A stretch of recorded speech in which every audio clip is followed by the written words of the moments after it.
পুজোর আগে সিসিটিভির কড়া নজরদারিতে পুরুলিয়া অপরাধ দমনে নয়া উদ্যোগ। দোরগোড়ায় বাঙালির শ্রেষ্ঠ উৎসব দুর্গোৎসব। আসন্ন দুর্গাপুজোর আগে অপরাধ দমন ও আইন শৃঙ্খলা পরিস্থিতি নিয়ন্ত্রণে আনতে পুরুলিয়া জেলা পুলিশ এক বড় পদক্ষেপ নিয়েছে। এবার থেকে পুরো জেলা 24 ঘন্টা সিসিটিভি ক্যামেরার কড়া নজরে থাকবে। জেলা পুলিশ সুপার অভিজিৎ ব্যানার্জি জেলা জুড়ে মোট 469টি অত্যাধুনিক সিসিটিভি ক্যামেরা বসানোর কথা জানিয়েছেন। সেই ক্যামেরাগুলি জেলা 23টি থানার গুরুত্বপূর্ণ এলাকায়, শহরের প্রধান প্রধান রাস্তা, সীমান্তবর্তী অঞ্চল এবং জনবহুল স্থানগুলোতে স্থাপন করা হয়েছে। এর মাধ্যমে জেলা কন্ট্রোল রুম থেকে সার্বক্ষণিক নজরদারি চালানো হবে। পুলিশ দিবসের এক অনুষ্ঠানে জেলা পুলিশ সুপারের কার্যালয় এই অত্যাধুনিক সিসিটিভি কন্ট্রোল রুমের উদ্বোধন করা হয়। এই অনুষ্ঠানে জেলার অন্যান্য উচ্চপদস্থ পুলিশ কর্মকর্তারা উপস্থিত ছিলেন। জেলা পুলিশ সুপার বললেন যে এই বিশেষ কন্ট্রোল রুমটি অপরাধ দমনে এবং অপরাধের তদন্তে পুলিশকে অনেক সাহায্য করবে। এর পাশাপাশি এটি যানজট সমস্যা সমাধানেও কার্যকর ভূমিকা নেবে। এই নতুন ব্যবস্থা পুরুলিয়া জেলার নিরাপত্তা ব্যবস্থাকে আরও এক ধাপ এগিয়ে নিয়ে যাবে বলে তিনি আশাবাদ ব্যক্ত করেন।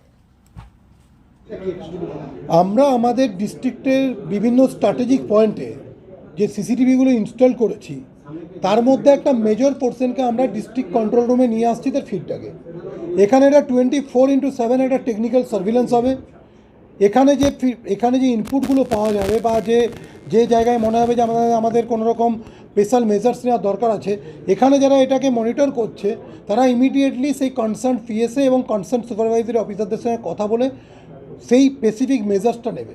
আপনি মনে করুন কোনো জায়গায় কোনো ল অ্যান্ড অর্ডার প্রবলেম হচ্ছে, তো এখান থেকে তাদেরকে অ্যালার্ট করা হবে। যদি কোনো জায়গায় মনে হয় যে ট্রাফিকের কনজেশন হচ্ছে, সেই ব্যাপারটা এখান থেকে অ্যালার্ট করা হবে। অ্যাজ ওয়েল অ্যাজ যদি কোনো রকম ক্রাইম কোনো জায়গায় কমিটেড হচ্ছে সেটা যদি বোঝা যায়, এখানে যদি তার কোনো ফিড পাওয়া যায়, সেটা রিয়েল কাউন্ট মানে রিয়েল টাইম ইনফরমেশন এখান থেকে যাবে। আমার মনে হয় এই যে আমাদের টেকনিক্যাল যে সার্ভিলেন্স, এটা আমাদেরকে prevention and detection of crime as well as যে maintenance of law and order as well as smooth traffic ম্যানেজমেন্টের জন্য হেল্প করবে। এখন আমরা 469টা ক্যামেরা এখনও পর্যন্ত আমরা ডাইরেক্টলি এখানে আনতে পেরেছি। এখানে আমাদের 24/7 টেকনিক্যাল সার্ভিলেন্স হবে। আমাদের এটা একটা অনগোয়িং প্রজেক্ট আছে। আমাদের ইচ্ছে আছে যে আমরা যেহেতু খুব ইম্পর্ট্যান্ট একটা স্ট্র্যাটেজিক লোকেশন পুরুলিয়া ডিস্ট্রিক্টের আছে, ইন্টার স্টেট বর্ডার আছে, ইন্টার ডিস্ট্রিক্ট বর্ডার আছে, আমরা চাইছি যে কমসে কম এখানে যতগুলো স্ট্র্যাটেজিক পয়েন্ট আছে সব জায়গাগুলোকে কভার করে মিনিমাম 1000 ক্যামেরা আমরা এখানে ডিস্ট্রিক্ট কন্ট্রোল রুম থেকে বানাতে পারি। একটু আসতে জেলা জুড়ে জেলার বিভিন্ন পকেট থেকে এখানে ফিড আসছে। আপনি দেখলেন বান্দোয়ান আমরা দেখালাম, পুরুলিয়া টাউন আছে, নেতুরিয়া আছে, সাঁতুরিয়া আছে, কেন্দা, পুঞ্চা প্রত্যেকটা জায়গায় আছে।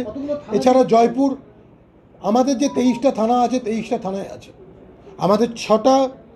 আমাদের পুরুলিয়া ডিস্ট্রিক্টের সঙ্গে ঝাড়খণ্ডের 6টা ডিস্ট্রিক্ট বর্ডার শেয়ার করে। প্রত্যেকটা জায়গাতে বড়াবাজার, বান্দোয়ান, ঝালদা, বোরো, এদিকে বাঘমুন্ডি, এদিকে নেতুরিয়া, রঘুনাথপুর, পাড়া, জয়পুর প্রত্যেকটা থানায়। এছাড়া আমাদের যে ইন্টার ডিস্ট্রিক্ট যেগুলো আছে কেন্দা, পুঞ্চা, মানবাজার থেকে আরম্ভ করে হুড়া, কাশীপুর, এইসব প্রত্যেকটা জায়গাকে আমরা কভার আপ করেছি। এবং এটা মেনলি কোর পুলিশিংয়ের কাজ ছাড়াও আমাদের ট্রাফিক যে কনজেশন বা স্মুথ ট্রাফিক ম্যানেজমেন্ট যে করার জন্য সেটা মনিটর করতে আমাদের সাহায্য করবে। কারণ আপনারা দেখতেই পাচ্ছেন যে বিভিন্ন সময় আমরা ট্রাফিক মোড়গুলোতে যদি কোনো ম্যান পাওয়ার এনহ্যান্স করতে হয় কোনো জায়গাতে কোনো বিশেষ পরিস্থিতিতে, বা কোনো জায়গায় যদি আননেসেসারি জ্যাম লেগে যায়, তো এখান থেকে ওসি ট্রাফিককে, টাউনের ক্ষেত্রে ওসি ট্রাফিককে ডাইরেক্টলি ফিড করবে যে এই জায়গায় কিন্তু আপনার জ্যাম হচ্ছে, আপনি একটু স্পেশাল কেয়ার দিন। আমাদের যে মোটরসাইকেল মোবাইল আছে ট্রাফিকের জন্য ডেডিকেটেড, দে উইল মুভ দেয়ার এবং সেটাকে ট্রাফিকটাকে মানে যে জ্যামটা আছে সেটাকে রিমুভ করার চেষ্টা করবে। Bureau report, Purulia today.